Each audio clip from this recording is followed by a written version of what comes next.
السلام علیکم ورحمۃ اللہ وبرکاتہ. امید کرتی ہوں آپ تمام خیریت سے ہوں گے. ہمارے فام مظفر ٹورنٹو سے، اور ہماری ویب سائٹ ہے www.eawaz.com. فیس بک پہ اگر آپ آتے ہیں تو فیس بک کا ہمارا جو پیج ہے وہ ای آواز کے نام سے. ہماری تمام چیزیں ای آواز یعنی الیکٹرانک آواز کی مناسبت سے. رشتہ ہی ہمارا آپ کا آواز کا ہے، اور بہت سے لوگوں سے، آپ لوگوں سے تو تصویر سے بھی ہے. بہت شکریہ ان تمام لوگوں کا جو ان پروگرامز میں شامل ہوتے ہیں، اور میں بہت احسان مند ہوں جناب سمیع اللہ ملک صاحب کی، جو اپنی تجزیات پیش کرتے ہیں، اپنی تمام انالیسز ہمارے ساتھ شیئر کرتے ہیں. ان کا بے انتہا شکریہ. سمیع اللہ ملک صاحب کی جو ویب سائٹ ہے دیٹ از بٹر ٹروتھ کے نام سے یہ ویب سائٹ ہے، bittertruth.uk. اور مجھے بلکہ کسی نے یہ بھی کہا، آپ کا بہت شکریہ جو لوگ فیڈ بیک دیتے ہیں، انہوں نے کہا جی جب آپ ویب سائٹ سے اناؤنس کر رہی ہوں تو وہ اسکرین پہ لکھی ہوئی بھی آنی چاہیے. اوکے، ہماری ٹیکنیکل ٹیم اس چیز کو نوٹ کر رہی ہے. وہ ڈیفینیٹلی جو ویب سائٹ ہم کہتے ہیں اس کا ریٹن اسکرپٹ بھی آپ کو اسکرین پہ نظر آئے گا. بہرحال آج کے پروگرام کی طرف بڑھتے ہیں. ہمارے ساتھ جناب سمیع اللہ ملک آل دا وے فرام UK. سر السلام علیکم، کیسے ہیں آپ؟ جی وعلیکم السلام ورحمۃ اللہ وبرکاتہ. You are looking great.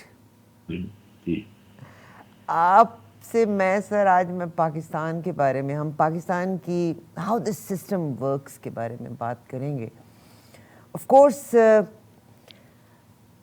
میں ذاتی طور پہ اس چیز کی قائل ہوں. اولڈ ایج میں قرآن پاک کی بھی ایک آیت ہے جس میں یہی ہے کہ اللہ تبارک سورہ یاسین میں اگر آپ دیکھ لیں کہ ایک خاص عمر کے بعد انسان کو پلٹ دیا جاتا ہے، یعنی وہی بچپن والی عادتیں شروع ہو جاتی ہیں، ڈیمینشیا، الزائمرز، یہ بیماریاں. اچھا، میں ایک دو لوگوں سے پچھلے دنوں میں نے بات کی، پتہ چلا ہے کہ انسان اپنے بچپن کی اور پاسٹ کی باتیں نہیں بھولتا. جو شارٹ ٹرم میموری ہے وہ اس کی ضرور پرابلم میں چلی جاتی ہے.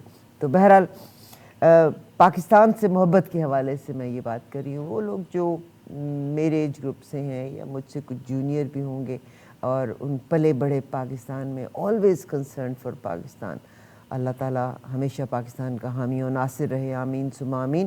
یقیناً چند ایک اچھے لوگ ضرور ہوا کرتے ہیں ہمیشہ، جو کہ سسٹم جن کی وجہ سے چلتا رہتا ہے.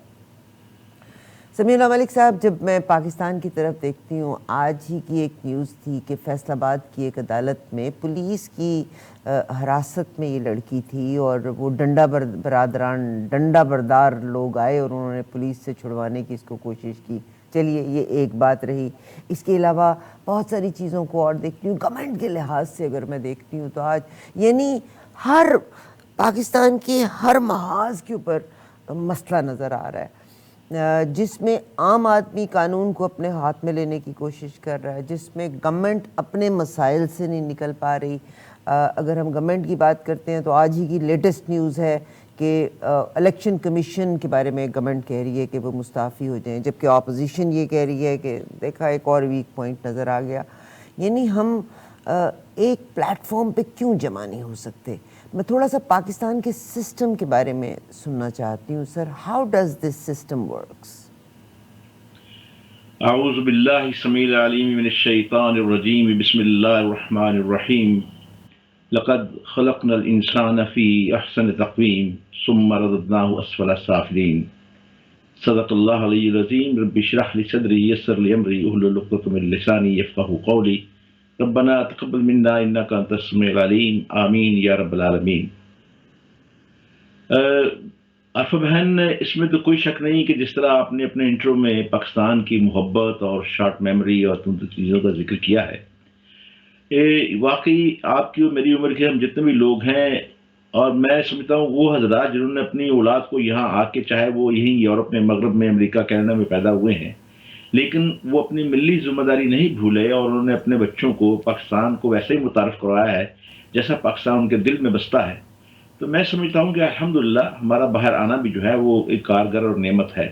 اور الحمدللہ یہاں آ کے بھی ہم پاکستان کی جو خدمات سر انجام دے سکتے ہیں وہ کر رہے ہیں اپنی عقل و توفیق کے مطابق. الحمدللہ ہم بھی یہ چاہتے ہیں کہ جو لوگ مغرب میں، امریکہ، کینیڈا میں آئے ہیں، ہم بھی یہ چاہتے ہیں کہ ہمارے ملک کا نظام بھی ایسا ہو کہ ہم جیسے لوگوں کو پردیش جیسی جو ہے یہ برداشت نہ کرنی پڑے. اب آپ دیکھیے کہ پردیش میں ہمیں بہت سے فوائد، بڑی نعمتیں بھی ملی ہیں، بہت سے ہمارے معاشی طور پہ ہمارے حالات بھی ٹھیک ہوئے ہیں. لیکن بہرحال ایک پھانس تو ہے کہ پاکستان وطن کی جو محبت ہے، جو لوگ اپنے وطن سے آئے ہیں ان سے پوچھیے کہ وطن کی محبت کیسی ہے. اور وطن کی محبت تو اور بادشاہ بہادر شاہ ظفر وہ بھی کہہ گئے. یعنی وہ بھی آپ دیکھیے کہ جب رنگون کے بعد انہوں نے کیا کہا، ہاں جی، لگتا نہیں ہے جی میرا اجڑے دیار میں. دیار میں. دیکھ لیجئے پھر ان کے آخری جو اشعار ہیں دو، وہ تو دل کو چھو لینے والے ہیں. مطلب ہے دو گز زمین نہ ملی کوئے یار میں. یعنی انہوں نے بھی اپنے ملک میں، حالانکہ اگر دیکھا جائے تو ان کے آباء و اجداد تو ہندوستان سے نہیں تھے، جی لیکن وہ جب آئے تو بابر کے بعد سب نے اپنے ہندوستان ہی کو اپنا وطن بنا لیا. وہ انگریز کی طرح ہندوستان کے اوپر حکمران نہیں رہے کہ سب کچھ لوٹ کے جو ہے وہ یہاں پہ برطانیہ بھیج دیا جائے، یا اپنی بڑی نو آبادیوں کو لوٹ کے اپنے ملکوں کا پیٹ جو ہے بھرا جائے، خزانے بھرے جائیں. بلکہ مغلوں کا یہ کمال یہ ہے کہ مغلوں نے اسی ہندوستان کو اپنا وطن سمجھا، اسی وطن کی ترقی پہ بہت سا کام بھی کیا، اور وہیں مدفون بھی ہوئے، اور ہندوستان سے محبت کا حق بھی ادا کیا. اور اب یہ دیکھیے کہ اس زمانے کے مغلوں کے زمانے کے بارے میں اب انگریز بھی اور مغرب کے جو ہے بہت بڑے جو وہ تاریخ دان ہیں وہ لکھتے ہیں. انہوں نے کہا کہ سب سے دنیا کے اندر سب سے اگر کوئی گولڈن ایرا تھا تو وہ مغلوں کا تھا، کہ سارے ہندوستان میں ہم نے کبھی بھی کوئی فقیر مانگنے والا نہیں دیکھا. یہ باقاعدہ ان کے کمنٹس ہیں مغل حکومت کے بارے میں. اور پھر یہ ہے کہ مغلوں نے اس دنیا کو کئی عجوبے دیے مطلب ہے. صحیح. اور بہرحال اس میں بات اور جی، لیکن ابھی بات کو کہ پاکستان کی محبت کی ہے تو اس لیے میں وطن کی محبت کے بارے میں عرض کرنا چاہتا ہوں کہ وطن کی محبت کو ایمان کا جزو بھی قرار دیا گیا ہے. اس لیے ہم اگر وطن کی محبت سے خالی ہیں تو پھر ہمیں اپنے ایمان کی بھی فکر کرنی چاہیے کہ ہمارا ایمان کہاں پہ ہے. اور دوسری بات یہ ہے کہ ایسا وطن جسے اللہ تعالیٰ نے کلمے کی بنیاد پہ معجزاتی ریاست ہمیں عطا فرمائی ہو، اور ایسی ریاست جو کہ رمضان کا ایک دیکھیے سال کے اندر 12 مہینوں میں سب سے مبارک مہینہ رمضان، اور رمضان کی ساری راتوں میں آخری عشرہ سب سے مبارک، اور آخری عشرے میں سب سے مبارک رات جو ہے 27 رمضان. سبحان اور اللہ. 27 رمضان کو اللہ تعالیٰ نے یہ ملک ہمیں عطا فرمایا. اور یہ کوئی معمولی بات نہیں ہے، یہ حکمت عملی جو ہے یہ انسان کے بس کی بات نہیں ہے. یہ اللہ تعالیٰ کی طرف سے معجزاتی ریاست ہمیں اس لیے ملی کہ ہم نے اپنے رب سے وعدہ کیا تھا کہ اے اللہ ہمیں تو ایسا زمین کا ٹکڑا عطا فرمایا جہاں پہ ہم جو ہے تیرے کلمے کی، تیرے قرآن کی جو ہے اے اللہ ہم اقامت دین کا کام کر سکیں، وہاں پہ تمہارا دین قائم نافذ ہو اور لوگوں کو نظر آئے. اور یہ قرآن کی یعنی ایسی قرآن کی سرزمین بن جائے کہ یہ دنیا کے اندر، پوری دنیا کے اندر ایک مثال بن جائے.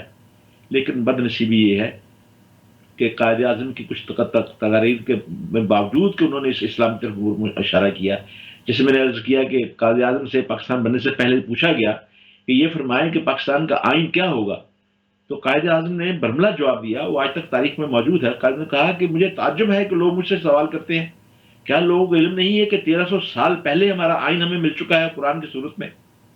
یعنی دو ٹوک بات کہی، کوئی بلا کیسی بات نہیں کہی مطلب ہے. لیکن بدنصیبی یہ ہے کہ ہمارا یعنی جب ہم نے پاکستان بنا لیا اور قائد اعظم کو اللہ تعالیٰ نے زیادہ مہلت نہ دی، اور اس کے بعد یہ ہے مسلسل یعنی ایسا تنزلی کی طرف ہم مطلب جانا شروع ہوئے. ہمارا سفر تنزلی کی طرف ایسا ہوا کہ ہم اپنی جو اصل منزل تھی اس کو کھو بیٹھے، بلکہ بھلا بیٹھے. لیکن اب بھی ہم جیسے کچھ ایسے لوگ پاگل ہیں جو کہ اپنی قوم کو، اپنے لوگوں کو جگاتے ہیں، زور زور سے ہر صبح ڈھول پیٹتے ہیں، انہیں اس گہری نیند سے جگانے کی کوشش کرتے ہیں. لیکن بدنصیبی یہ ہے کہ اب لوگوں کی بڑی تعداد ایسی ہے جو سو نہیں رہے بلکہ سونے کی ایکٹنگ کر رہے ہیں. اب جو سونے کی ایکٹنگ کر رہے ہیں ان کو جگانا ذرا مزید مشکل ہے. لیکن یہ ہے کہ ہم الحمدللہ مایوس نہیں ہوئے، کیونکہ میرے رب نے قرآن میں کہا اللہ تقنطوا من رحمت اللہ، میری رحمت سے تم مایوس نہ ہو جاؤ. اور اللہ کے دین کو نافذ کرنا، اقامت دین کا فریضہ یہ ہے، یہ بھی اللہ کے دین کی رحمت، یہ ہماری رحمت ہی ہے ہمارے لیے، یعنی ساری قوم پہ رحمت ہے. پھر دوسری بات یہ ہے کہ آپ دیکھیے کہ اگر ہم یہ بات مانتے ہیں کہ قرآن ہم پہ جو ہے یعنی قرآن ہمارا دین ہوگا، قرآن ہمارا وے آف لائف ہے، تو قرآن کے اندر تو جا بجا لکھا ہوا ہے کہ جو قرآن کے مطابق فیصلہ نہیں کرتے وہ کافر ہیں، جو قرآن کے مطابق فیصلہ نہیں کرتے وہ فاسق ہے، ظالم ہے. مطلب ہے ہم پھر بھی ہمارا دل پھر بھی لرزہ بردام نہیں ہوتا کہ ہم کچھ اللہ کے ان احکام کے بعد جو ہے خوفزدہ ہوں کہ ہم جس وعدے کے اوپر ہم نے اللہ تعالیٰ سے یہ عرض وطن لیا تھا ہم کس قدر اس کی خلاف ورزی کر رہے ہیں. ہم اوفو بالعہد سے جو ہے بہت دور ہو گئے ہیں. اب یہ دیکھیے کہ آپ اگر مجھ پہ ایک دفعہ اعتبار کرتے ہیں، میں وعدہ کرتا ہوں آپ اعتبار کر لیتی ہیں، دوسری دفعہ وعدہ کرتا ہوں میں پھر اعتبار کر لیتی ہیں. جب چند مرتبہ جب میں اوف بلحاظ نہیں کروں گا، جب عہد پورا نہیں کروں گا، تو پھر آپ مجھے جھوٹا کہیں گے، کہیں گے یہ تو بادہ شکن آدمی ہے، یہ تو بات پوری نہیں کرتا. ہم اپنے رب سے دن میں کتنی دفعہ کہتے ہیں ایاک نعبد و ایاک نستعین؟ تجھ سے تیری عبادت کرتے ہیں اور تجھ سے مدد چاہتے تو کہتے یہی آئے ہیں اقتدار سے پہلے بھی، ربی ایاک نعبد و ایاک نستعین، کہ ہم صرف تیری عبادت کرتے ہیں اور تجھ سے جو ہے سیدھا راستہ بھی مانگتے ہیں. اب آپ یہ دیکھیے پھر اس راستے کی تعریف کی گئی کہ ان لوگوں کا راستہ جن پہ تیرے انعامات ہوئے، ان لوگوں کا راستہ نہیں جس پہ تیرا غضب ہوا. اب آپ خود دیکھ لیجیے، اس کی تعریف تشریح کرنا تو سب کے لیے آسان ہے کہ اللہ کی جو ہے، اللہ کی رحمتیں کن پہ ہیں اور اللہ کے جو ہے غضب کس پہ نازل ہوئے ہیں، اور جو مغضوب قومیں ہیں وہ کون ہیں اس وقت مطلب ہے. لیکن اس دفعہ کام الٹا چل رہا ہے کہ مغضوب قومیں ہیں وہ اب ہم پہ حکمرانی کر رہی ہیں. اس سے آپ اندازہ کر لیں کہ ہم کہاں کس اسٹیج پہ کھڑے ہیں. میں نے سب سے پہلے جو آپ نے انٹرو آپ نے جو کروایا، تو اس کے بعد میرے ذہن میں اللہ تعالیٰ نے مجھے توفیق دی جو آج میرے ذہن میں نازل ہوئی، اس کا معنی یہ ہے لقد خلقنا الانسان فی احسن تقویم. کا درد فرماتے ہیں کہ میں نے انسان کو بڑے بہترین تقویم سے بنایا ہے، اس کی تخلیق بڑے اچھے انداز سے بنائی. اور آپ خود دیکھ لیجئے پھر واللہ الخالق البارئ المصور له الاسماء الحسنى سبحان اللہ، یسبح له ما فی السماوات والارض وهو العزیز الحکیم. اللہ تعالیٰ کیسے مصور ہیں. اب آپ دیکھ لیجئے اللہ تعالیٰ کی مصوری کا سب سے بڑا شاہکار جو ہے وہ تو خود انسان ہے. صحیح. اب انسان کی حید قضائی دیکھیں، اس کی شکل دیکھیں، اس انسان بنائے کی. اب دور نہ جائیں، آپ دیکھیں کہ اللہ تعالیٰ نے آنکھیں کہاں پہ لگائی ہیں، اور آنکھوں کے اوپر جو ہے بیریر فوریٹس آپ کو دیے، بیریر دے دیے آپ کو، مطلب ہے تاکہ یہ جو بیریز ہیں یہ آپ کی آنکھوں کی حفاظت کرے. حفاظت، پلکیں آپ بھموں کو چھوڑیں، پلکیں تک آنکھوں کی حفاظت کرتی ہیں. ناک ہے، ہونٹ ہے، کان ہے، ہر چیز کو بہترین جگہ پہ فٹ کیا. ایسا نہیں ہوا کہ ہماری آنکھ ایک طرف کر دی یا آنکھ پیچھے لگا دی یا ناک کہیں اور لگا دیا، ماتھا کہیں اور لگا دیا.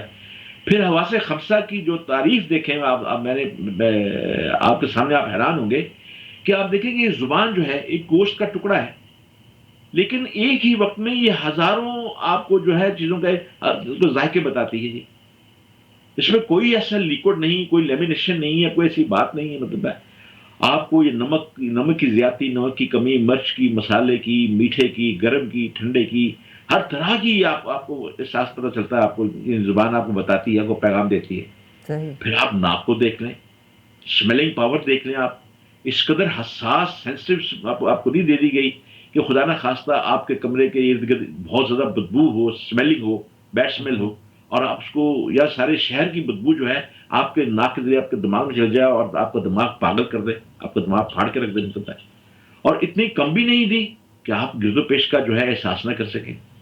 آنکھوں کی بینائی کو دیکھ لیں، آنکھوں کی بینائی ایسی ہے، اللہ تعالیٰ نے یہ بھی آپ کو لمیٹڈ دی ہے. ایسی بینائی نہیں دی کہ جب آپ پانی پئیں یا کوئی ایسا مشروب پینے لگیں تو اس کے اندر تیرتے ہوئے کروڑوں ارب جراثومیں جو ہیں وہ آپ کو نظر آئیں تو آپ پی ہی نہ سکے پانی. لیکن اتنی کم بھی نہیں دی کہ اس کے اندر کوئی چیز تیرتی، مکھی یا مچھر یا کوئی اور انسیکٹ تیرتا ہوا آپ کو نظر آئے اور آپ پانی پی لیں. اس طرح یعنی سننے کی صلاحیت بھی ایسی ہے کہ سارے شہر کا شور آپ کے کانوں میں نہیں آتا، ایک لمیٹڈ شور ہے. یعنی اللہ تعالیٰ خالی مصور ہی نہیں ہے، اس مصور کے شاہکار کو آپ دیکھیں اسے کیسا بنایا. پھر ہاتھوں کی انگلیاں 5 بنائیں. اگر ہاتھوں کی 5 انگلیوں میں 6 ہوتی ہیں یا 4 ہوتی ہیں تو اس کے فوائد و نقصان میں آپ کو بتاؤں جو میڈیکل ہیں، تو سائنس حیران ہوتی ہے کہ انسان کو کس طرح کمپلیٹ بنایا گیا ہے.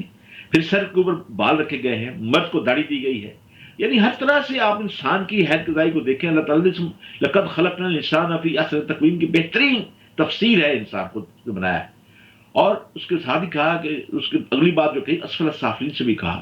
اسفل السافلین جو کہ یعنی سافلین یعنی گڑھے میں، یعنی برائی کے سب سے یعنی بدترین جو گڑھا ہے اس کے اندر انسان جو ہے اپنی سفلی حرکات میں چلا جاتا ہے. ایسا بھی یعنی یہ اس کے اختیار میں دیا گیا ہے. اللہ نے جب انسان کو بنایا تو پھر اس کو صرف آزاد نہیں کر دیا. آزاد اس لیے نہیں کیا گیا کہ تاکہ اسے پتہ چلے کہ انسان کو کہ مجھے جس نے بنایا ہے اس نے میرے اوپر کیا چیزیں رکھی ہوئی. مطلب ہے اس نے میری ڈیوٹی کس چیز پہ لگائی ہوئی ہے. اس بات کا اللہ تعالیٰ نے اس سے ہم ہر روز جو ہے اس بات کا اللہ تعالیٰ کے سامنے ہمیں اس بات کا گواہی دیتے ہیں اللہ تعالیٰ سے کہ اللہ آپ نے ہمیں پیدا کیا ہے، ہماری ہر سانس کے آپ مالک ہیں. اے پروردگار ہمیں مر کے آپ کے پاس آنا ہے.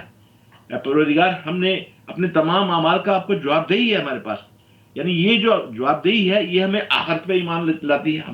یعنی اگر آپ یہ دیکھیں اگر آخرت کا ایمان نہ ہو تو انسان جو دنیا جو ہے یہ تو ایک جہنم بن جائے. اگر مجھے یہ پتہ چل جائے کہ کوئی آخرت نہیں ہے تو پھر میں کوئی برائی کرنے سے کیوں رکوں گا؟ میں قتل غارت بھی کروں گا, مجھے پتا ہے میرا کوئی حساب نہیں ہوگا, میں چوری بھی کروں گا, ڈاکہ بھی ڈالوں گا, میں لوگوں کا حق بھی کھا جاؤں گا, میں بے گناہوں اور یتیموں کا مال بھی کھا جاؤں گا, ان کو تنگ بھی کروں گا, بلکہ قتل و غارت کا ایک عظیم بازار جو ہے گرم ہو جائے گا اس دنیا کے اوپر. میں اپنے ماں باپ کی خدمت کیوں کرتا ہوں, اپنے غریبوں کی مدد کیوں کرتا ہوں؟ میں اس لیے کہ مجھے پتا ہے کہ مجھے آخر میں اس کی جزا ملنی ہے. بلکہ میرا تو یہ یقین ہے کہ اگر یہ نیک کام میں کروں گا مجھے دنیا میں بھی اس کی جزا ملے گی, دنیا میں مجھے عزت و کامرانی سے سرفراز کیا جائے گا. یعنی یہ وہ ہے انسان جس کی طرف آپ نے اشارہ کیا, میں نے مختصر طور پہ اختصار سے کہا ہے.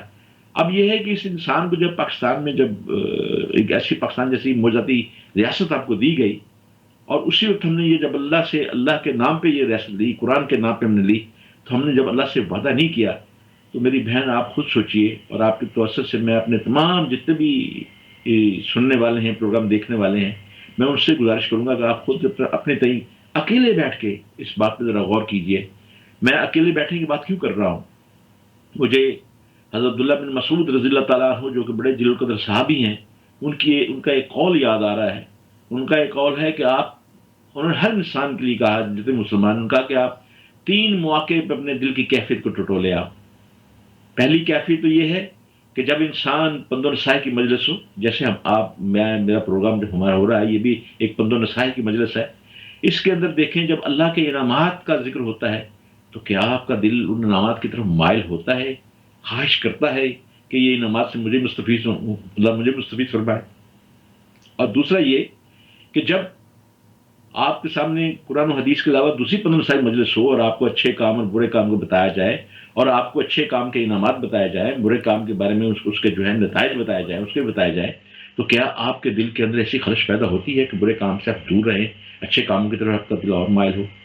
اور تیسرا موقع یہ ہے کہ جب آپ تنہا بیٹھے ہوں, جو میں نے تنہائی کی بات کی, جب تنہا بیٹھے ہوں, جب آپ تنہا بیٹھے ہوں تو تب بھی آپ کا دل جو ہے اللہ کے خوف سے رضا بندام نہ ہو, اور آپ کا دل خدا کی نعمتوں کا لینے والا نہ بنے, اس کی خواہش نہ ہو, تو پھر آپ کے پاس گویا دل ہی نہیں. آپ کو اللہ سے دعا کرنی چاہیے کہ اللہ آپ کو ایک دل مرحمت فرمائے. یہ کتنی بڑی گہری بات انہوں نے فرمائی ہے آپ کے دل کی کیفیت کو ٹٹولنے کے لیے. یعنی انسان کو خود اپنا محسب بنایا گیا ہے. اب پھر کیا وجہ ہے کہ ہمیں اللہ تعالیٰ نے اتنی بڑی نعمت پاکستان کی شکل میں دی اور ہم کیوں اپنی ڈیوٹی سے غافل ہو گئے؟ ہم نے اپنی ڈیوٹی کیا پوری ادا کی؟ کیا ہم نے اقامت دین کا جو فریضہ تھا ہمارے اوپر, کنتم خیر امت اخرجت للناس تأمرون بالمعروف وتنہون عن المنکر تؤمنون باللہ, یہ تو ہلا دینے والی آیتیں. تو اللہ کہتا ہے کہ you are the chosen people, تم تو بیسٹ امت ہو, تم بہترین لوگ ہو جو لوگوں کے لیے نکالے گئے, کیونکہ یہ نبیوں کا کام ہے. یہ نبیوں کو نکالا گیا لوگوں کے لیے, خیر کی دعوت دیں, نیکی کا حکم دیں, برائی سے روکے. انہوں نے کہا کہ آپ تو بہترین لوگ ہو, منتخب لوگ ہو. تاکہ کیوں منتخب ہیں ہم؟ تاکہ ہم نیکی کا حکم دیں اور برائی سے روکیں.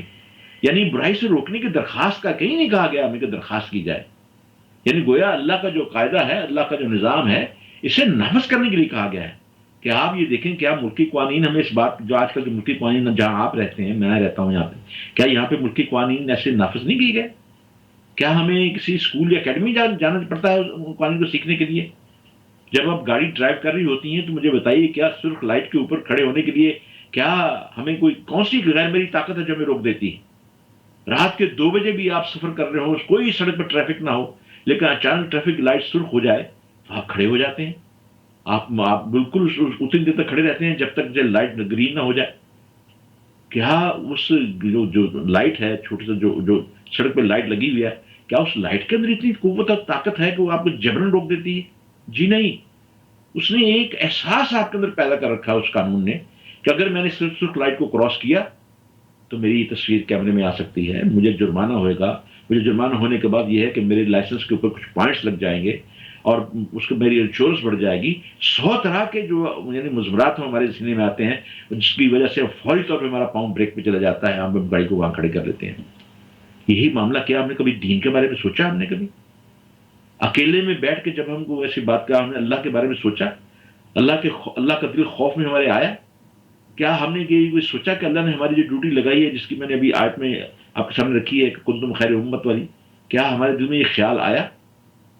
کیا ہمارے دل میں یہ خیال آیا کہ اللہ تعالیٰ ہم سے اقامت دین کا بھی حساب لیں گے کہ تمہیں ہم نے پیدا کیا تھا، تمہیں وسائل بھی دیے تھے انفرادی طور پہ، اگر تم حکومت میں نہیں تھے لیکن انفرادی طور پہ تمہیں میں نے وسائل دیے تھے، تم اپنے گھر کے انچارج تھے، تو اپنے گھر کے سربراہ تھے، کیا تم نے اپنے گھر کے اندر اس قرآن کو اور اسلام کو نافذ کیا؟ پھر قرآن کو نافذ کرنے کا مقصد کو ڈنڈے سے نافذ نہیں، یہ تو ایسا محبت کا دین ہے، ایسا فطری دین ہے کہ اس کے اندر آپ کو خیر ہی خیر ملتی ہے۔ اس کے لیے ضرورت یہ ہے کہ گھر کا سربراہ جو ہے پہلے خود جو ہے اس کے اوپر پورا عمل کرے۔ ہمارے آقا صلی اللہ علیہ وسلم کے جب قرآن نافذ ہوا تو میرے آقا صلی اللہ علیہ وسلم نے قرآن پہ لوگوں خود پورا عمل کر کے دکھایا، تاکہ لوگ یہ نہ کہیں کہ ہو یہ تو قرآن پہ عمل کرنا تو بس نبیوں کا کام ہے۔ نبی کے بارے میں کہہ دیا قل انا بشر مثلکم، کہہ دو تمہارے جیسا انسان ہوں۔ ہاں، بس فرق یہ ہے کہ مجھ پہ وحی نازل ہوتی ہے۔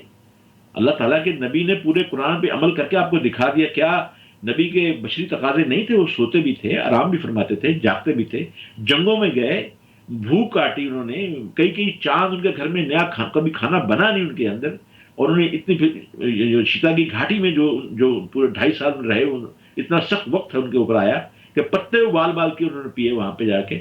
تو کیا میرے نبی نے اتنی مشقتیں نہیں برداشت کی؟ کیا میرے نبی کے دندان مبارک شہید نہیں کیے گئے؟ کیا میرے نبی کے سامنے ان کے ماننے والے، ان کے عاشق جو ہے وہ ذبح نہیں کر دیے گئے؟ کیا میرے نبی جب گزرے، خواب کو کولوں کو لٹایا ہوا تھا اور ان کے جسم کی چربی نکل کر ان کولوں کو بجھا رہی تھی؟ آپ تصور کریں بہن، یہ تو آدمی تصور کرتا ہے تو کانپ جاتا ہے، یعنی ایسا منظر۔ اور وہ میرے آقا صلی اللہ علیہ وسلم نے پوچھا ان سے کہ آپ کیا محسوس کر رہے ہیں؟ انہوں نے کہا اللہ کے نبی، آپ کو دیکھا دل سکون سے معطر ہو گیا ہے۔ سبحان اللہ۔ اور احد حضرت بلال احد کہتے تھے، ان کے سینے پہ بڑے بڑے بھاری پتھر رکھ دیے جاتے تھے لیکن ان کے سینے سے احد کی آوازیں نکلتی تھی۔ آپ اندازہ کریں کہ حباب کے سینے کمر کے پیچھے ان کولے یعنی جو انگارے تھے ان کی وجہ سے اتنے زخم ہو گیا تھا کہ پورا آدھا ہاتھ ان زخموں کے اندر چلا جاتا تھا، اتنے گڑے پڑ گئے تھے ان کی کمر کے اوپر۔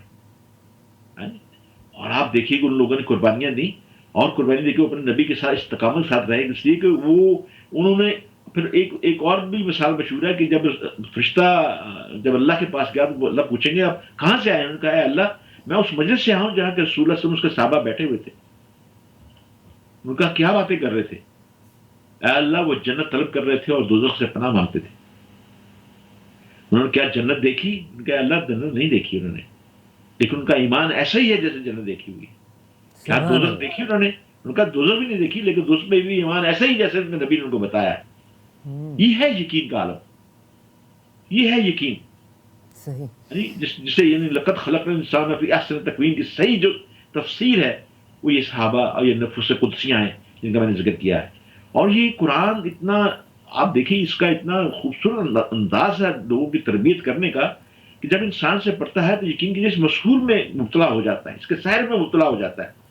بہت خوب سر، یہیں پہ ہمارا بریک کا وقت ہوا ہے۔ آپ کی جتنی گفتگو ہے بہت خوبصورت قرآن پاک کے حوالے سے آپ نے بات کی، میں آپ کے پوائنٹس لیتی چلی جا رہی تھی۔ یعنی جتنی گفتگو میں نے آپ کی ابھی تک سنی، اس کا مطلب ہے کہ کسی بھی قوم کی ترقی میں، فلاح و بہبود میں اشخاص کا کردار بہت اہمیت کا حامل ہے، یعنی اشخاص میں احساس ہونا بہت ضروری ہے۔ سلطنت کے قانون کو توجہ دینا بہت ضروری ہے، یعنی لاقانونیت کا مظہر نہیں ہونا چاہیے۔ تو وہ یعنی سلطنت کے قانون کو اہمیت کون دیں گے؟ اشخاص کون ہیں؟ میں اور آپ ہیں۔ یعنی لاقانونیت سے بچنے کے لیے آپ نے ایک اور جو ریمیڈی بتائی کہ ہر انسان کو اپنا محاسبہ، اپنا احتساب، بجائے اس کے کہ میں دوسرے کا احتساب کروں، مجھ کو اپنے اندر اپنا احتساب کرنا۔ آخری چیز آپ کی تمام گفتگو میں ظاہر ہے میرا سوال تھا کہ پاکستان میں کیا سسٹم ورک کر رہا ہے۔ آپ نے قرآن پاک کی مختلف مثالوں کا جب ذکر کیا، اس کا مقصد ہے کہ ایک شخص کو اس مینول آف لائف کو انڈرسٹینڈ کرنا بہت ضروری ہے۔ یعنی قرآن پاک، انفارچونیٹلی میں محسوس کرتی ہوں کہ ہم فار گرانٹیڈ مسلمس ہیں. یعنی ہم وہ سنت تو پوری کرنا چاہتے ہیں جو میرے اور آپ کے, یا I am sorry not seeing about you, جو ہمیں سوٹ کرتی ہے, مگر what is required for the benefit of a nation or for the benefit of other human beings, ہم اس کو فالو کرنے کے لیے تیار نہیں ہیں. واپس آتے ہیں ایک بریک کے بعد, میرے ساتھ رہیے گا. بیٹر ٹروتھ سے میرے ساتھ ہیں جناب سمیع اللہ ملک صاحب.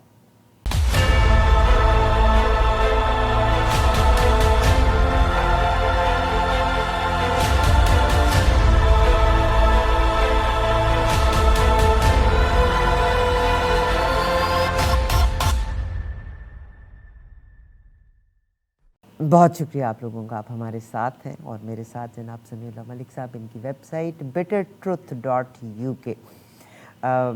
مجھے بہت اچھے لگے وہ بھائی ویکینڈ کے اوپر جب یہ پروگرام ریڈیو پہ آن ایئر گیا, تو مجھے وہ پروگرام کے بہت پیارا پروگرام, 2-3 لوگوں نے مجھے کال کر کے اسپیشلی کہا.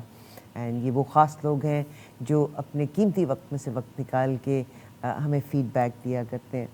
تو ظاہر ہے ویکینڈ کے اوپر جو پروگرام اویلیبل ٹائم جب ہمارے پاس اویلیبل ہوتا ہے تو مختلف ٹیلی ویژن کے پروگرامز کو ہم ایئر کرتے ہیں. تو میں نے کہا جی کون سا والا پروگرام؟ کہتے جی وہ بٹر ٹروتھ والے جو ہے نا ان کا programme. I love you all, thank you very much. بہرحال پاکستان کا جو سسٹم ہے, ہم تمام لوگ, ہماری محبت پاکستان کے ساتھ ہے. اور میں پچھلے ہفتے ہی ایک آرٹیکل پڑھ رہی تھی. پاکستان امریکہ میں ایک ڈاکٹر تھے اور ہی از اے نیورو سرجن, ایپیلیپسی کا علاج کرتے ہیں, اور وہ ان کی وائف بھی اسی سائٹ کے اوپر ہیں. انہوں نے پکا پاکستان سیٹل ہونے کا فیصلہ کر لیا. ہی سیٹلڈ ان پاکستان. یہ ہمارے ہیروز ہیں جو وطن کی محبت میں اعلیٰ تعلیم حاصل کرنے کے بعد اس ملک کی بہتری کے لیے, وہاں کے اشخاص, وہاں کے عوام کی بہتری کے لیے, یو کین امیجن ایک نیورو سرجن کتنا پیسہ کماتا ہوگا نارتھ امریکہ میں. And he is a surgeon. Doctor Abdul Qadeer Khan کے بارے میں جب میں بات کرتی ہوں, ہی از a hero, he is a hero. ہم میں سے بہت سے لوگ نکلتے ہیں. He was very settled in abroad and he went back to Pakistan. مگر زیادہ گلہ وہ لوگ کرتے ہیں جو میرے جیسے ہوتے ہیں. یعنی ملک سے باہر بھی ہم چلے گئے اور پھر ہم نے باہر بیٹھ کے اور کوئی ٹاپک نہیں, ظاہر ہے پاکستان ہم کو یاد آتا ہے, اور تو پھر ہم اسی کو برا کہنا شروع کر دیتے ہیں, اس سسٹم کو. حالانکہ سسٹم, جیسا کہ سمیع اللہ ملک صاحب سے میرا سوال بھی یہی ہے, اور ہم اس کی مزید تفصیل میں جائیں گے. سسٹم تو یہ ہے نا کہ قانون کی پاسداری, اور قانون کی پاسداری میں اشخاص کا کیا رول ہے, قرآن پاک کو انڈرسٹینڈ کرنا کتنا ضروری ہے, ہر انسان کا اپنا ذاتی محاسبہ کرنا, بجائے اس کے کہ میں دوسرے کا محاسبہ کروں, مجھے اپنا محاسبہ کرنا کتنا ضروری ہے. یہ کسی بھی سلطنت کی کامیابی میں بہت امپورٹنٹ رول پلے کرتا ہے. اور اللہ کرے کہ ہم اس مینول آف لائف کو ضرور انڈرسٹینڈ کر لیں, جس کے بیچ میں ایوری تھنگ از دیئر. اور جی سمیع اللہ ملک صاحب, ایک بار پھر سے خوش آمدید. بہت شکریہ جی, بہت شکریہ. جی سر, تو ذکر ہو رہا تھا ہمارا پاکستان کے سسٹم کے بارے میں. How does this system work? ظاہر ہے اشخاص کو اپنے آپ کو تبدیل کرنا ہوگا, بجائے اس کے کہ وہ کہتے ہیں نا بلیمنگ جو اسٹریٹجی ہے اس کے بجائے محاسبے کی, یعنی سیلف انالیسس کی پالیسی ہماری ہونی چاہیے. اور میں محسوس کروں کہ میں پہلی تبدیلی کے لیے کیا کر سکتا ہوں. ذات سے نکل کے ہمیں پوری قوم کے طور پر اس چیز کو دیکھنا ہوگا. جی سر. جی بہن, میں اب پہلے پروگرام کے یعنی اس پروگرام کے پہلے حصے میں جو یعنی آپ کا جو انٹرو تھا اس کا جواب دینا بھی بڑا ضروری تھا, تاکہ آپ کے سننے والوں کی تسلی و تشفیع ہوتی. اور مقصود تو یہی تھا. اس ساری چیز کو میں نے اپنے پہلے پروگرام حصے میں اسی لیے تیار کیا تھا کہ ہم پاکستان کے بارے میں ہم نے بات کرنی ہے. میں نے عرض کرنا یہ مقصود تھا میرا کہ جس پاکستان کو ہم نے اپنے اللہ سے جو وعدہ کر کے جو عہد کر کے لیا تھا اس کو ہم نے پورا نہیں کیا. پھر اس کا پھر ہمیں نقصان کیا ہوا. اب آپ یہ دیکھیں اس کا نقصان کیا ہوا. میں اس کی آپ کو چھوٹی سی ایک مثال دیتا ہوں. اب آپ یہ دیکھیے کہ آج سے زیادہ دور کی بات نہیں ہے, آج سے کچھ عرصہ پہلے جرمنی جو تھا وہ امریکہ کی مدد پہ چلنے والا سب سے بڑا ملک تھا. اور اس جرمنی کو اس زمانے میں پاکستان بھی قرضہ دیا کرتا تھا، یا اور پاکستان کے ایوب خان نے 12 کروڑ ڈالر جرمنی کو قرضہ دیے 10 سال کے لیے. تو جرمنی کے صدر نے خصوصی طور پہ میڈیا پہ بھی آ کے اور اخبارات میں بھی آ کے اس نے باقاعدہ طور پہ شکریہ ادا کیا جنرل ایوب خان کا کہ آپ نے ہماری مدد کی ہے. اور کیا اب آپ دیکھ لیں جرمنی اور پاکستان کا آج موازنہ کر کے دیکھ لیں کہ آپ کہاں کھڑے ہیں اور جرمنی کہاں کھڑا ہے. آپ دور نہ جائیں، جرمنی پاکستان کا مقابلہ بنگلہ دیش سے کر کے دیکھ لیں. اس سے بھی زیادہ افسوس کی بات میں آپ سے کرنے لگا، پاکستان کا مقابلہ افغانستان سے کر کے دیکھ لیں، اس کی کرنسی سے کر کے دیکھ لیں آپ. یعنی افغانستان جو پچھلے 5 دہائیوں اس جنگ کے اندر جلس رہا ہے، آگ و دشنام باغ برس رہا ہے، اس کے ساتھ مقابلہ کر کے دیکھ لیں آپ. شرم آتی ہے ہمیں اس بات پہ، اس لیے کہ یہ اور کوئی ملک ایسا نہیں ہے جو کہ قرآن کی بنیاد کے اوپر بنا ہو. پاکستان ایک واحد ملک ہے جس کے لیے ہم نے اپنے اللہ سے وعدہ کیا تھا کہ پاکستان کا مطلب کیا، لا الہ الا اللہ.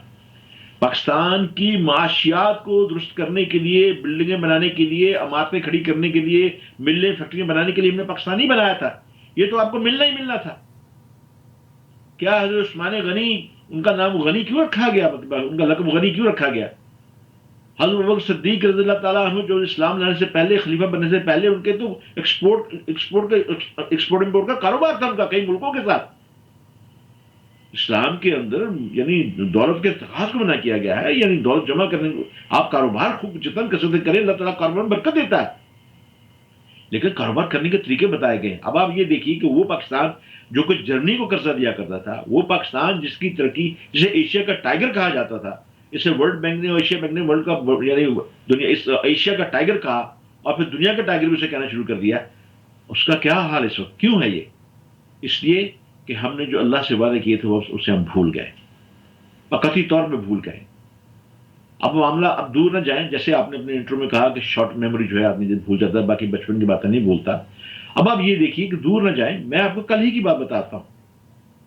یہ سینٹ کی جو منڈی، سینٹ کے ممبران کی جو منڈی لگی آپ کے سامنے، جو بکر منڈی میں سے کہتا ہوں لگی، مطلب ہے کیا یہ شرمناک بات نہیں ہے ہمارے لیے؟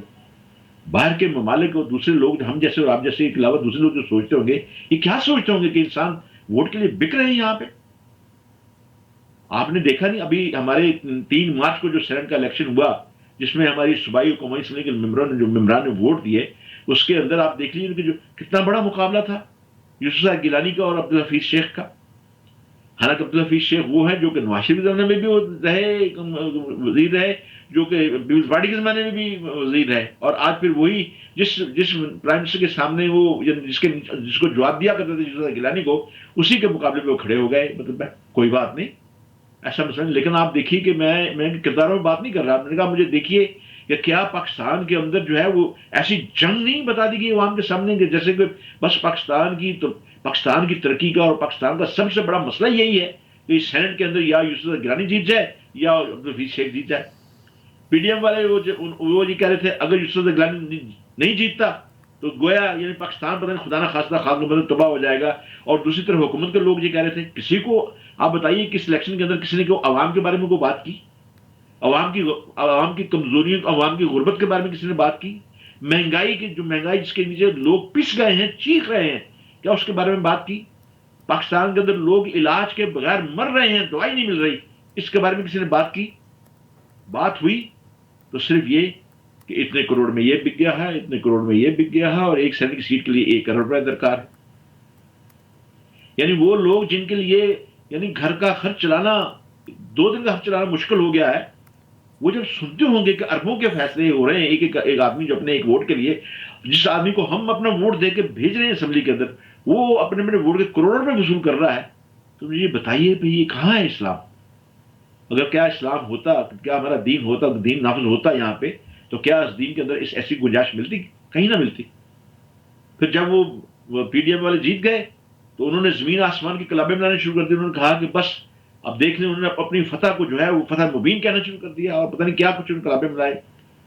پھر اس کے بعد جب 12 مارچ کو آیا معاملہ، تو 12 مارچ کو جب معاملہ ہوا تو پھر وہ حکومت کے جو لوگ تھے، وہ حکومت کا امیدوار جو چیئرمین تھا سنجرانی، وہ جیت گئے گیلانی کے مقابلے میں. اب وہ معاملہ پھر الٹ ہو گیا. اب دونوں جو ہے مطلب ایک دوسرے کو الزام، پہلے جو آدمی جیت جاتا ہے وہ تو سمجھتا ہے کہ نظام بہت اچھا ہے، یہ نظام بہت اچھا چل رہا ہے. جب ہار جاتا ہے تو وہی نظام اسے برا لگنا شروع ہو جاتا ہے. اب آپ دیکھیے جب یوسف گیلانی کا الیکشن تھا تو پھر پی ڈی ایم والے بھی جو ہیں وہ یہ کہہ رہے تھے کہ جی اس وقت ہماری اسٹیبلشمنٹ جو ہے وہ بالکل غیر جاندار ہے، وہ ایک طرف کھڑی ہے، وہ نہیں اس میں حصہ لے رہی. تو بڑے اس وقت انہیں جو اسٹیبلشمنٹ تھی بہت اچھی لگ رہی تھی کہ وہ بالکل غیر جاندار ہے. اور وہ الیکشن جو اسی الیکشن کمیشن جس کے سامنے انہوں نے مظاہرے کیے تھے وہ الیکشن کمیشن بھی انہیں اچھا لگتا تھا. لیکن جب حکومت کے لوگ اچھا اس زمانے میں اس وقت جو حکومت جو تھی وہ الیکشن کمیشن کو مورد الزام ٹھہرا رہی تھی. لیکن جب عمران خان صاحب نے اعتماد کا ووٹ لیا اس کے 2 دن بعد، تو دیکھیے کہ اس کی پہلی بات تو یہ ہے کہ انہوں نے عمران خان نے جو ووٹ دینے کے بعد جو تقریر کی، اس تقریر کو دیکھیے کیا کہ ملک کا سربراہ ایسی تقریر کرتا ہے. آپ اندازہ کریں اس سے پہلے بھی عدم اعتماد کی تحریکیں پیش ہوئی. بے نظیر، حالانکہ میں بے نظیر کی سیاست کا بہت ناقد رہا ہوں ان کی سیاست کا، پیپل پارٹی کے ساتھ اب بھی میری بہت سے اختلافات موجود ہیں. لیکن آپ یہ دیکھیے کہ ایک طرف بے نظیر کی تقریر سنیں اور ایک طرف عمران خان کی تقریر سنیں. میں نے وہ دونوں کی تقریر جو ہے ساتھ ملا کے میں لوگوں کو بھیجی ہے. میں نے کہا اب فیصلہ آپ خود کر لیں.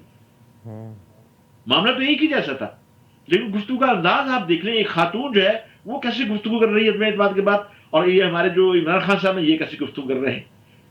حالانکہ بے نظیر نے تو کبھی دعویٰ نہیں کیا تھا کہ وہ مدینہ کی ریاست بنائے گی.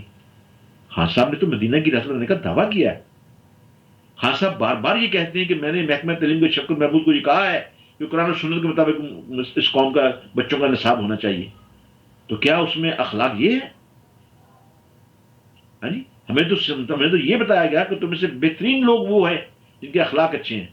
ان احسنکم خیارکم، تم سے بہترین لوگ وہ ہیں جن کے اخلاق اچھے ہیں. میں اب آپ دیکھیے کہ آپ اس میں جب وہ اب اس چیئرمین کی نشست جب حکومت جیت گئی ہے تو اب جو ہے جو حزب اختلاف ہے انہوں نے اپنے سر ہاتھوں پہ رکھ لیے ہیں اور انہوں نے چیخنا چلانا شروع کر دیا ہے. اور وہ اب الیکشن کمیشن کو بھی الزام دے رہے ہیں، وہ الزام ٹھہرا رہے ہیں. اب وہ اسٹیبلشمنٹ کو بھی دھر رہے ہیں، مطلب یہ اسٹیبلشمنٹ کے پیچھے ہے اور اس نے سارے کام کیے ہیں. پھر آپ دیکھیے کہ ایسا الیکشن ہونے سے پہلے ہی شروع ہو گیا، وہ اس کے اوپر کیمرے پکڑے گئے. جس جمہوریت کا، اگر اسلام تو آپ لا نہیں سکے لیکن جس جمہوریت کا نام آپ لیتے ہیں اسی کے ساتھ آپ مخلص ہو جاتے ہیں. آپ تو اس کے ساتھ بھی مخلص نہیں ہیں. دیکھیے جمہوریت کی ماں جو ہے برطانیہ کو گنا جاتا ہے، تو کیا آپ کے یہاں جمہوریت برطانیہ جیسی ہے؟ قطعا نہیں ہے. آپ کے یہاں جمہوریت وہ ہے جو آپ کو سوٹ کرتی ہے. میں تو جمہوریت کو بالکل گالی سمجھتا ہوں. قرآن کے مقابلے میں جمہوریت کیا ہے؟ مطلب انسان کا بنایا ہوا قانون جو کہ کسی وقت بھی غلط ثابت ہوتا ہے اور بار بار غلط ثابت ہوتا ہے. پھر اس کا آپ یہ دیکھیے اس کی وہ جب جیت گیا تو ابھی تک وہ شور شرابہ تھما نہیں تھا کہ اسی نظام کی بے برکتی دیکھیں کہ عورت مارچ آ گیا پاکستان کے اندر. اور عورت مارچ کے اندر جو واہیاتی کی گئی اس امان الحفیظ میں تو اس کا ذکر تک نہیں کرنا چاہتا کہ وہاں کیا ہوا. وہاں بڑے ہماری عجیب بچیوں نعرے کی تھے. ان نعروں میں اللہ تعالیٰ کو بھی انوالو کیا گیا، ان نعروں میں آپ صلی اللہ علیہ وآلہ اب یہ وسلم کا دیکھیے بھی کہ ذکر یہ کیا شلوارے گیا. کی میزیں لٹکا مگر دی یہ گئی. تو انٹرنیشنل ایجنڈا ہے اور جی بالکل ہماری کہتے ہیں نا ویژن کی شارٹنیس ہے کہ ہم دیکھ نہیں رہے کہ which direction we are going. آپ یہ دیکھیے کہ اس پروگرام کے اندر یعنی عورت مارچ کے اندر فرانس کا جھنڈا لہرایا گیا. حالانکہ آپ دیکھیے باقی قوم کو برانگیختہ کرنے کے لیے، کیونکہ فرانس کا صدر آپ سب کو پتا ہے کہ اس نے رسول اللہ صلی اللہ علیہ وسلم کے بارے میں یعنی کیا گستاخیاں کی ہیں، کیا وہ گستاخ رسول ہے وہ. یعنی ہمارے ہاں قوم جو ہے یہ مطالبہ کر رہی ہے کہ فرانس کے ساتھ نہ صرف تعلقات ختم کی جائے بلکہ سفیر کو بھی ملک بدر کیا جائے. ابھی تک تو اس پہ فیصلہ نہیں ہوا، لیکن اس کا آپ جب فرانس کا جھنڈا لگائیں گے تو یہ کیا اللہ کے ساتھ مذاق کر رہے ہیں؟ آپ اللہ اس کے رسول کے ساتھ مذاق کر رہے ہیں؟ مجھے یہ بتائیے کل اگر اللہ کے میدان آخرت کے اندر آخرت کے میدان میں اگر اللہ نے یہ سوال کر دیا ہم سے کہ بتاؤ تم تو رسول کی بڑی محبت کرنے کے نعرے لگاتے تھے، تم نے عملی طور پر کیا کیا؟ ہم کہاں کھڑے ہوں گے؟ چلیے بہن اب یہ واقعہ شروع ہوا ہے تو میں آپ کو ایک اور چھوٹی سی بات بھی سنا دوں. واقعہ بڑا ایسا ہے، دل دہلا دینے والا واقعہ ہے وہ کہ قیامت کے روز رسول اللہ صلی اللہ علیہ وسلم، مفہوم اس کا واقعہ بتانے کا، اور قیامت کے روز رسول اللہ صلی اللہ علیہ وسلم مقدمہ دائر کریں گے. یعنی کفار کے اگینسٹ یا یہودی ہندو سکھوں کے خلاف نہیں کریں گے، مسلمانوں اپنی امت کے خلاف مقدمہ دائر کریں گے. ہمیں یہ باتیں بتائی نہیں جاتی. امت کے خلاف مقدمہ دائر ہوگا اور گواہ کے لیے سیدنا جبریل کو بلایا جائے گا. اور یہ بتائیے جبریل امین آ کے گواہی دیں گے. ایک تو پہلی بات جس کا مقدمہ اللہ کی عدالت میں رسول اللہ صلی اللہ علیہ وسلم خود دائر کریں اور اس کی گواہی کے لیے سیدنا جبریل سے تشریف لے آئیں, انہیں بلا لیا جائے اور میرے آقا صلی اللہ علیہ وسلم کہیں کہ اللہ سیدنا جبریل سے پوچھئے کہ انہوں نے آپ کا جو مجھے تک پیغام پہنچایا میں نے وہ منوان ان تک پہنچایا یا نہیں پہنچایا. اللہ کے رسول نے تو آخری خطبے کے بعد سب سے گواہی لے لی تھی آپ سے کہ کیا میں نے آپ کو اللہ کا پیغام پہنچا دیا. 3 دفعہ پوچھا اور 3 دفعہ کہا اے اللہ تو گواہ رہنا, اے اللہ تو گواہ رہنا, اے اللہ تو گواہ رہنا. مطلب ہے اللہ کی گواہی تو اس وقت میرے نبی نے لے لی تھی. مطلب ہے پھر آپ یہ دیکھیں یہ کیا ہوا ہمارے ساتھ, ہم نے کیا گواہی دی. پھر اللہ پھر جو پتہ چلے گا جب وہ جبریل امین گواہی دیں گے تو اس کے بعد پھر رسول اللہ فرمائیں گے اے اللہ آپ جانیں اور یہ قوم جانیں اور یہ لوگ جانیں جن نے آپ کے اس عمل پہ اس پہ آپ کے قرآن پہ عمل نہیں کیا. بتائیے پھر ہم کہاں کھڑے ہوں گے, ہماری جگہ کہاں ہوگی. قرآن کی جو آیات جو میں آپ کے سامنے میں نے جو آپ سے میں نے کہا کہ قرآن یہ کہتا ہے کہ جو میرے مطابق فیصلہ نہیں کرتے وہ ظالم ہیں, کافر ہیں, فاسق ہیں. تو بتائیے کیا ہمارے ہاں قرآن کے مطابق فیصلہ ہوتا ہے کیا پاکستان کے اندر؟ کیا سود جو اللہ کے خلاف کھلی جنگ ہے, جو قرآن نے کہا کھلی جنگ ہے, وہ کیا وہ جاری و ساری نہیں ہے؟ کیا ہمارے جو اسلام نہ آنے کی وجہ سے ہم نے جو قرضے دیے, یہ جو بڑے بڑے لوگ بڑے بڑے محلات سر پیلس اور دوسرے ایون فیلڈ کے جو بڑے بڑے جو لوگ سنبھال کے بیٹھے ہوئے ہیں, ہمارے جتنے بھی سربراہ ہیں جو لوٹ کے لے گئے اس ملک کو. مطلب ہے آپ بتائیے کیا اسلام اگر نافذ ہوتا تو وہ کیا کرتے؟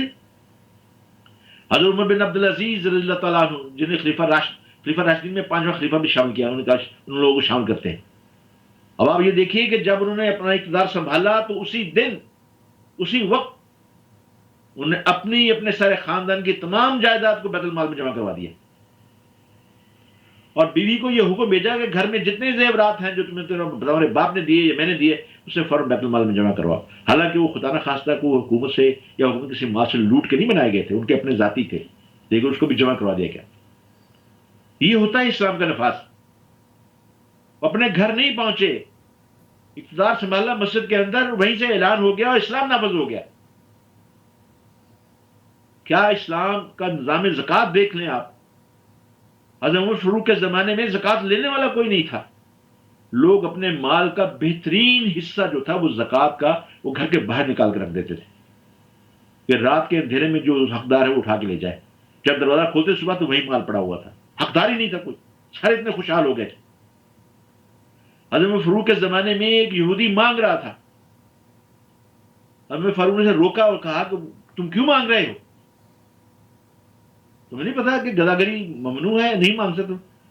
نے کہا ہے اللہ کے خلیفہ, رسول کے خلیفہ, بات یہ ہے کہ میں یہودی ہوں, مجھے اپنا جزیہ دینا ہے, میں بوڑھا ہو گیا ہوں, میرے قوا جواب دے گئے ہیں, میں کہاں سے لاؤں جزیہ. انہوں نے کہا جاؤ تم گھر میں جا کے بیٹھو, تمہارے بارے میں ابھی فیصلہ کرتے ہیں. فوراً کبینہ بلا لی گئی, کبینہ بلائی, اس کے ساتھ مسئلہ رکھا گیا. وہیں طے ہو گیا کہ آج کے بعد جو لوگ بوڑھے ہو جائیں گے, کمانے کے لائق نہیں ہوں گے, ان کی کفالت جو ہے وہ حکومت کیا کرے گی. یہ پہلا سوشل سیکورٹی نظام حضرت فاروق کے زمانے میں پیدا ہوا, جس کی گواہی آج بھی یہ لوگ دیتے ہیں. مطلب اب آپ اس بات پہ آپ ذرا غور فرما لیں آپ کہ ہمارے ساتھ ہو کیا رہا ہے. ہم اسلام کو سمجھتے ہیں کہ اسلام بڑا مشکل نظام ہے, بالکل نہیں, بڑا آسان نظام ہے, لیکن اس لیے اسے نافذ نہیں کیا جا رہا کہ لوٹنے کا اسباب اسلام منع کر دیتا ہے, اس لیے اسلام کو نافذ نہیں ہونے دیا جا رہا. اور اسلام کو نافذ کرنے میں یہ جتنے بھی بڑے بڑے لوگ ہیں یہ پارلیمنٹ کے اندر بیٹھے ہوئے, یہ سارے قصوروار ہیں, اور یہ بھی قصوروار ہیں, اس انتخاب میں حصہ لینے والے بھی قصوروار ہیں, کیونکہ ہم اس طرح جو ہے اس نظام کو تقویت پہنچا رہے ہیں. کیا ہمارے آقا صلی اللہ علیہ وسلم نے یہ الیکشن کا انتخاب کا طریقہ یہی بتایا تھا جو آج کل کروڑ روپے لگا کے ایک سیٹ جو ہے آدمی جیتتا ہے, پھر اپنے سینٹ میں جا کے اپنی بولی لگواتا ہے, کروڑ روپے وہاں پہ جا کے کماتا ہے, وہ عوام کے لیے کیا کام کریں گے؟ پاکستان کا اربوں نہیں کھربوں روپیہ لوٹ کے ملک سے باہر لے آئے لوگ. کیا ہم کوئی ریکور کر سکے انہیں؟ کوئی ریکور نہیں ہو سکا, اس لیے کہ اس حمام میں سب ننگے ہیں. کچھ لوگ اپنے اس مال کو بچانے کے لیے میدانوں میں اترے ہوئے ہیں, وہ مال لگا دیتے ہیں. اب نیب کو بنایا ہوا ہے, نیب کیا کرتا ہے؟ خدا نہ خواستہ اگر کسی ایک فرد نے 40 کروڑ روپے لوٹا ہے تو وہ 10 کروڑ روپے لے کے چھوٹ جاتا ہے, کہتا جی پری بار گین ہو گیا جی اس کے ساتھ, جی نیب اسے چھوڑ دیتی ہے. وہ پھر آ کے اسی معاشرے کے اندر جس کا لوٹ کے جاتا ہے وہ عزت دار آدمی کہلاتا ہے, عزت دار ٹھہراتا ہے. بات یہ ہے کہ میں خود اس وقت میں نے دیکھا ہوا ہے کہ ہمارے کسی محلے میں اگر پتہ چل جاتا تھا کہ فلاں آدمی راشی ہے تو لوگ اس کا معاشرتی بائیکاٹ کر دیتے تھے، اس کو بچوں کو ملنا جلنا ترک کر دیا جاتا تھا. اتنی باعث شرم بات ہوا کرتی تھی. اور آج کا تو معاملہ ہی کچھ اور ہے. میں آپ کو ایک چھوٹی سی مثال بتاؤں. پچھلے دنوں پاکستان میں جب میں پاکستان میں موجود تھا تو میرے یہاں پہ ایک ملنے والے انہوں نے کہا کہ جی ہماری بچی کا رشتہ آئے گا، اس سے آپ لڑکوں کو دیکھ لیجیے گا آپ. تو میں نام نہیں لینا چاہتا لیکن واقعہ جو ہے میں کیونکہ قابل عبرت ہے اس لیے میری زبان پہ آ گیا. وہ برخوردار ڈاکٹر تھے، ان کے جو والد تھے وہ ٹیکس میں ITO تھے، والدہ ان کی جو تھی وہ گھریلو خاتون تھی. وہ جب آئے تو بھر ان کا جو لباس ہر چیز جو تھی وہ ایسی، میں اس پہ کیا اعتراض کروں جب وہ خود ہی انہیں اپنی کوئی چیز معترض نظر نہیں آتی. تو میں نے ایسے ہی پوچھ لیا، میں نے کہا کہ برخوردار آپ کرتے کیا ہے؟ تو اس بجائے کہ ان کے والد کا جواب دیتے یا بچہ خود جواب دیتا، بچہ درمیان بیٹھا ہوا تھا سہما ہوا. بچے نے کہا جی میں ڈاکٹر ہوں. تو اس کی ماں فن بول اٹھی کہ جی ڈاکٹر ہے الحمدللہ، تنخواہ تو اس کی وہاں پہ 60,000 ہے، اوپر سے اللہ کا بڑا کرم ہے. میں بڑا حیران ہوا. میں نے کہا اوپر؟ میں نے چھت کے تو دیکھنے شروع کر دی. میں کو اوپر سے کہاں سے اللہ کا کرم؟ اللہ کا کرم سب پہ ہوتا ہے، کہاں سے کرم ہوتا ہے مطلب؟ تو میں نے ان کے شوہر کا پوچھا، پتہ چلا وہ انکم ٹیکس میں ہے، اور جو ان کی تنخواہ ہے وہ اس بات کی چگلی کھاتی کہ وہ تو اپنے گھر کا خرچ بڑا مشکل سے چلتا ہوگا، لیکن ڈیفنس کے اندر وہ بہت بڑی کوٹھی کے مالک تھے. میں نے کہا کہ یقیناً آپ نے کوٹھی بنائی، آپ کی کوئی والدین نے آپ کے لیے بڑی زیادہ چھوڑی ہوگی، ویسا معاملہ ہوگا. کہتے ہیں جی میں تو ایک بڑے غریب اسکول ٹیچر کا باپ ہوں، یہ سب میری اپنی محنت کا. اہلیہ پھر بولی، کہتے جی اللہ الحمدللہ ہم نے محنت کی ہے. اللہ الحمدللہ بولا، الحمدللہ ہم نے محنت کی ہے اور اللہ کا بڑا کرم ہے اوپر سے. آپ مجھے یہ بتائیں جب اللہ کے کرم کی شکل یہ بنا دی جائے پاکستان کے اندر تو اللہ کے غضب کو دعوت دینی یعنی بھڑکانا نہیں ہے تو اور کیا ہے؟ کیا بات ہے. ہم مساجد کی تعمیر کرتے ہیں، مسجد تو بنا دی شبر میں ایمان کی حرارت والوں نے، من اپنا پرانا پاپی تھا برسوں سے نمازی ہو نہ سکے. اب آپ اندازہ کریں جب یہ معاملہ چلے گا تو پھر ہمارے جو جس پروگرام کا رونا بہن آپ رو رہی ہیں، میں رو رہا ہوں، بات تو درست ہے. اس لیے کہ ہم لوگ یہاں بیٹھے ہوئے ہیں، ہم چاہتے ہیں ہمارا ملک ایسا نہیں تو جتنی آسائشیں یہاں پہ سے عادی ہو جائیں ہمارے ملک کے اندر، ہم لوگوں کو دکھا سکے، لوگوں کو نمونہ بنا. یعنی یہ جو پاکستان بنا تھا اسے تو ہم نے دنیا کے لیے نمونہ بنانا تھا. یہ کیا ہو گیا؟ ہمیں کس راہ پہ ہم چل پڑے ہیں؟ تفرقہ بازی اتنی ہو گئی ہے. اللہ کہتا ہے واقسموا بحبل اللہ جمیعا ولا تفرقوا، میرے اللہ کی رسی کو مضبوطی سے پکڑ لو اور تفرقے میں نہ پڑو. اب بات کی تفرقے کی جاتی ہے. یہ عورت مارچ کبھی آ رہا ہے کبھی کچھ آ رہا ہے. بھی کوئی عورت کو یہ اب دیکھیے اس کے جواب میں اللہ کا شکر ہے کہ عورتیں بھی میدان میں اتر آئیں. عورتوں نے اپنی عزت حرمت کا اب جو ہے بتایا کہ عورت کی عزت حرمت کیا ہے. بھی عورت جو ہے آپ دیکھیے، میں یعنی آپ پہلے بھی آپ سے کسی پروگرام میں بات ہو چکی کہ عورت کو اللہ تعالیٰ نے اتنا محترم بنایا ہے کہ اللہ تعالیٰ نے عورت کے اوپر تو پوری قرآن کی ایک سورت نازل کر دی ہے. قرآن کے اندر کوئی سورہ رجل نہیں ہے، مرد کے اوپر سورت نہیں ہے، لیکن عورت کے اوپر پوری سورت ہے، سورہ نساء. اور یہ وہ تعلیم ہے کہ جو کہ اس وہاں پہ آیا جہاں پہ بچیوں کو زندہ گاڑ دیا جاتا تھا، دفن کر دیا جاتا تھا، وہاں یہ دین آیا. آج جو لوگ کہیں کہ جی اس زمانے کے لیے تھا اس زمانے کے لیے نہیں. اگر آپ دیکھا جائے تو وہ جہالت آج کے زمانے سے کہیں زیادہ تھی. صحیح. وہاں تو فحاشی کا یہ عالم تھا کہ جب بچی جوان ہوتی تھی اپنے گھر کے کوٹھے کے اوپر جھنڈا لگا دیتی تھی کہ میں جوان ہو گئی. صحیح.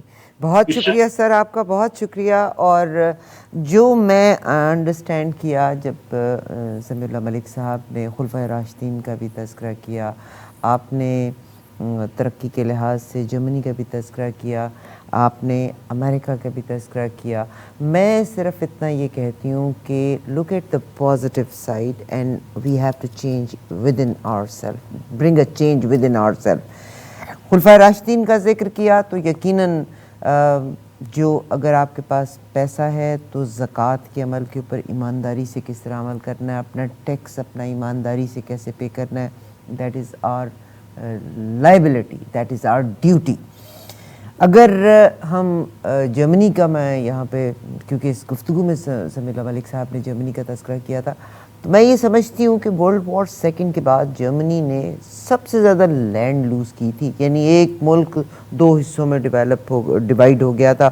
امریکہ نے رول پلے کیا تھا، امریکہ کا آج بھی ایک حصے کے اوپر کنٹرول ہے. برٹش اینڈ فرینچ آ گئے اور باقی حصہ رشیا پہ لے کے گیا. مگر it is useless to cry over spilt milk, یعنی اس غم کا اظہار کرنے کے بعد we have to see further کہ how can I make whatever I have, اس کو میں مزید بہتر سے بہتر کیسے کر سکتا ہوں. یہاں سے میں جرمنی سے ایگزامپل، ورلڈ وار سیکنڈ کے بعد سے پہلے اور سیکنڈ کے بعد جرمنی کا میپ دیکھیے کتنا حصہ لوز کیا تھا. مگر انہوں نے اس پہ شور مچانے کی بجائے اب جو ہونا تھا ہوا، اس کے بعد آگے انہوں نے دیکھا کہ جو ہمارے پاس ہے اس کو ہم بہتر سے بہتر بنا کے دنیا کی اسٹرانگ ترین طاقت کیسے بن سکتے ہیں. G8 میں شامل ہے. آپ امریکہ کی آپ بات کرتے ہیں، امریکہ پوری دنیا کو رول کرتا ہے. میں ابھی اسٹیٹسٹکس دیکھ رہی تھی، 27 فروری 2021 تک دنیا کا سب سے زیادہ مقروض ملک جو ہے دیٹ از امریکہ. 27.9 ٹریلین کا قرضہ ہے امریکہ کے اوپر، اور جس میں سب سے زیادہ قرضہ انہوں نے چائنا سے لیا ہوا. اینی ویز اس گفتگو کو میں یہی سمرائز کرتی ہوں. یقیناً میرے پاس بھی بعض اوقات نالج نہیں ہے، مگر سمیع اللہ ملک صاحب جیسے شخص کے ساتھ یا اور بہت سے اشخاص کے ساتھ بیٹھ کے ہم علم والوں سے علم حاصل کرتے ہیں. مجھے بھی اختیار، کیونکہ پروگرام کے شروع میں ہم نے جناب سمیع اللہ ملک صاحب نے مغلوں کا بھی تذکرہ کیا تھا. اکبر بادشاہ کے بارے میں اگر آپ غور کریں نا، تو اکبر بادشاہ ایجوکیٹڈ نہیں تھے، ناٹ ایٹ آل. مگر انہوں نے اپنے دربار میں 9 رتن رکھے ہوئے تھے. کون تھے وہ 9 رتن؟ جن سے وہ عام شخص کی، بادشاہ کی حیثیت سے نہیں، عام شخص کی حیثیت سے بیٹھ کے سیکھا کرتے ہوتے تھے، اور پھر ان اسٹریٹجیز کو امپلیمنٹ کرتے تھے سلطنت کے لیے. اب اس ساری کی ساری گفتگو سے جو معاملہ نکلتا ہے وہ یہ نکلتا ہے کہ یس، کسی ایک کاز کے لیے سنسیئر ہونا بہت ضروری ہے، رادر دین کہ میں اس بات کے لیے سنسیئر ہوں کہ میرا اپنا بینک بیلنس کتنا ہوگا یا میری اپنی شان و شوکت کیا ہوگی.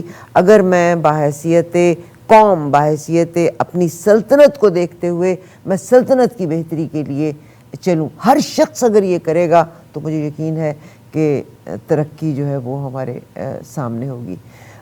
ایک اور چیز جس کو سمیع اللہ ملک صاحب ہم اگلے پروگرام میں ڈسکس کرنا چاہیں گے، آج میں سیڈ سوئنگ کرنا چاہتی ہوں، جس کو کسی لحاظ سے ہم نے اپنے شروع کے پروگرامز میں کور بھی کیا تھا، ہائبرڈ وارز میں. یہ جو ابہام پیدا کیا جا رہا ہے نا، یہ ابہام پاکستان بنا. اب آپ قائد اعظم کی شخصیت کو دیکھ لیں، کچھ لوگ جو نیگیٹو لکھنے والے ہیں وہ اس کے بیچ میں بھی نقص نکالتے ہیں. پاکستان بننا، کچھ لوگ اس میں بھی نقص نکالتے ہیں. علامہ اقبال کی شخصیت، اس کے اوپر جو لوگ ابہام پیدا کرنا چاہتے ہیں، یعنی ہمارے کسی رول ماڈل کو رول ماڈل رہنے ہی نہیں دیا. ٹھیک، اچھا، پھر 14 اگست پاکستان کا قیام کب آیا؟ 14 اگست کے میں عمل میں آیا یا 15 اگست میں کو عمل میں آیا؟ میں نے خود وہ ڈاکیومنٹس جب دیکھے تو میں خود زندگی میں کنفیوز ہو گئی کہ واقعی کیا ہوا تھا. لارڈ ماؤنٹ بیٹن وہاں سے وہاں گئے تھے، تو وہ انہوں نے ٹریول کیا تھا، چارج یہاں اس طریقے کو دے کے گئے تھے، امپلیمنٹیشن اس طریقے. ابہام پیدا ہو گیا نا، یعنی میرے ذہن کے بیچ میں مسئلہ. پھر زکوٰۃ دوں کہ ٹیکس دوں کہ زکوٰۃ دوں. ہمارے اپنے اندر سے ہی ایسے لوگ پیدا ہو جاتے ہیں جو ہماری ہر سوچ کو منتشر کرنے کے لیے، اور ہم بڑی آسانی سے ان چیزوں کو ایکسیپٹ کر لیتے ہیں. علامہ اقبال کے بارے میں، قائد اعظم کے بارے میں، زکوٰۃ اور ٹیکس کے بارے میں، پاکستان کے قیام کے بارے میں، اگر ہم یہ ابہام سے نکل آئیں اور ہر انسان اپنا محاسبہ کرے تو یقیناً پاکستان بہتر سے بہتر ہوگا، بجائے اس کے کہ ہم جو غلط ہو گیا اسی لائن کو پیٹتے رہیں. ہم اپنے آپ کو سوچیں کہ اچھا اب اس کی تعمیر اور ترقی کے بیچ میں میرا کیا رول ہو سکتا ہے. سمیع اللہ ملک صاحب، میں نے اگر کچھ غلط کہا تو آپ اس کا کرتے ہوئے ہم یہی پروگرام کو ختم کریں گے. ایک فکرہ میں کہنا چاہتا ہوں، اگر آپ اس کو مجھے اجازت دیں. آپ نے ابہام کی بات کی ہے تو یقیناً اگلے پروگرام کا عنوان تو مجھے آج ہی آپ نے سونپ دیا ہے. انشاءاللہ اس پہ بات کریں گے. قائد اعظم علامہ اقبال جو مشاہیر اس پاکستان ہیں ان کے بارے میں بات کریں گے. قائد اعظم کے بارے میں بھی کیا ابہام کہ جی پاکستان بننا چاہیے، حالانکہ جب پاکستان بنا تھا یہ نہیں تھا کہ اس میں اسلام کے بیچ میں بھی. سر آپ کی تو نالج بہت زیادہ ہے کہ اسلام کے بیچ نہیں، میں میں بھی طالب علم 14 اللہ اگست نے کے بعد جو 14 حساب اگست لینا ہے. آپ نے بات کی ہے، تو میں ابہام کے بارے میں ایک فکرہ بولنا چاہتا ہوں کہ ابہام یہ ہے، انسان کو جو ابہام ہوئی ہے کہ میں اہم تھا، یہ میرا وہم تھا. کیا بات ہے. بس اسی پہ میں اسی پہ انشاءاللہ اگلے پروگرام کو انشاءاللہ ہم بہت جاری شکریہ کریں گے. سر آپ کا، بہت شکریہ. ہمیں آپ کے فیڈ بیک کی ڈیفینیٹلی ضرورت ہوگی. ہماری ویب سائٹ www.eawaz.com، یہ تمام پروگرام وہاں پہ بھی ہیں. سمیع اللہ ملک صاحب کی جو ویب سائٹ ہے دیٹ از bittertruth.uk. ہمارے فیس بک پہ بھی یہ پروگرام ہوا کرتا ہے، آپ خود دیکھیے گا اور یقیناً آپ اس کو شیئر بھی کیجیے گا. یہیں پہ اجازت دیجیے گا. اللہ تعالیٰ آپ کا اور میرا حامی و ناصر. آمین. ملک صاحب آپ کا بہت شکریہ. بہت شکریہ آپ کا، جزاک اللہ خیر. اللہ